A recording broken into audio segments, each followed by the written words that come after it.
একটা গভর্নমেন্টের মেসেজিং অনেক ক্ষেত্রে অনেক জিনিসকে সঠিক পথে নিয়ে আসতে পারে।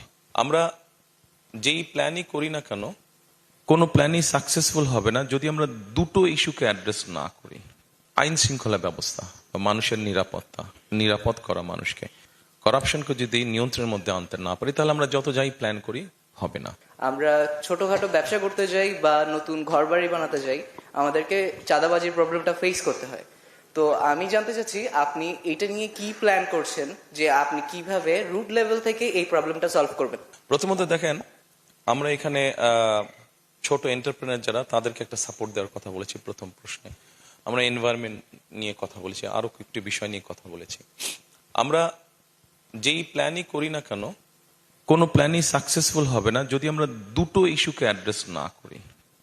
একটা হচ্ছে আপনি যে ইস্যুটা অ্যাড্রেস বললেন, যে প্রশ্নটা আপনার, যে অর্থাৎ আইন শৃঙ্খলা ব্যবস্থা বা মানুষের নিরাপত্তা, নিরাপদ করা মানুষকে, এটা যদি এনশিওর করতে আমরা না পারি এবং অ্যাট দ্য সেম টাইম করাপশনকে যদি আমরা অ্যাড্রেস করতে না পারি, করাপশনকে যদি নিয়ন্ত্রণের মধ্যে আনতে না পারি, তাহলে আমরা যত যাই প্ল্যান করি হবে না।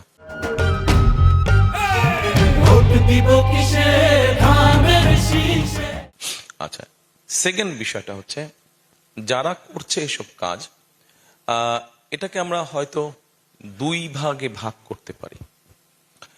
একটা হচ্ছে বেকার সমস্যার সাথে সম্পর্কিত এরকম কিছু মানুষ এটার সাথে জড়িয়ে গিয়েছে, তার একটা ইনকাম দরকার, সে তার জোর দিয়ে সেই ইনকামটা করতে চাইছে। আরেকটা হচ্ছে প্রফেশনাল ক্রিমিনাল যারা, তারা এটা করতে চাইছে।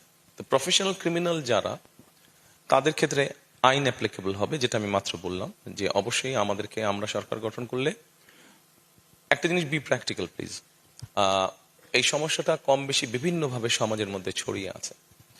আমরা যে ওভারনাইট সবকিছু করে ফেলতে পারবো, নট দ্যাট, বাট আমি মনে করি, যেহেতু আমার দেখার সুযোগ হয়েছে একটা গভর্নমেন্ট কাছাকাছি, আমি গভর্নমেন্টে ছিলাম না, বাট দেখার সুযোগ হয়েছে কাছাকাছি গভর্নমেন্টকে, একটা গভর্নমেন্টের মেসেজিং অনেক ক্ষেত্রে অনেক জিনিসকে সঠিক পথে নিয়ে আসতে পারে। গভর্নমেন্টের থেকে যদি মেসেজিং যায় যে we will not tolerate this, তারপরে তো গভর্নমেন্টের বিভিন্ন প্রিকশন বা স্টেপস থাকবে, কিন্তু যখন মেসেজিং যাবে যে আমরা এই ধরনের জিনিস টলারেট করবো না, আমরা করাপশন টলারেট করবো না, অটোমেটিক অ্যাটলিস্ট 20-30% তখনই রিডিউস হয়ে যায় সমস্যাটা। সো আমি যেটা প্রথমেই কথাটা শুরু করেছিলাম, যে আমাদের যেই প্ল্যানগুলো আমরা করেছি সেটা 31 দফার ভিতরে হোক, কোর কয়েকটা প্রজেক্ট যে আমাদের আছে, 8টা পয়েন্ট দিয়েছি, এই সবগুলোকে যদি আমরা অ্যাড্রেস করতে চাই, প্রথমে আমাদের অ্যাড্রেস করতে হবে ওই দুটো ইস্যু। একটা নিরাপত্তা ইস্যু, মানুষ যাতে স্বাচ্ছন্দ্যে চলাফেরা করতে হয়, সেটা ছেলে হোক মেয়ে হোক, স্বাচ্ছন্দ্যে ব্যবসা বাণিজ্য করতে পারে, এটা, এবং at the same time corruption.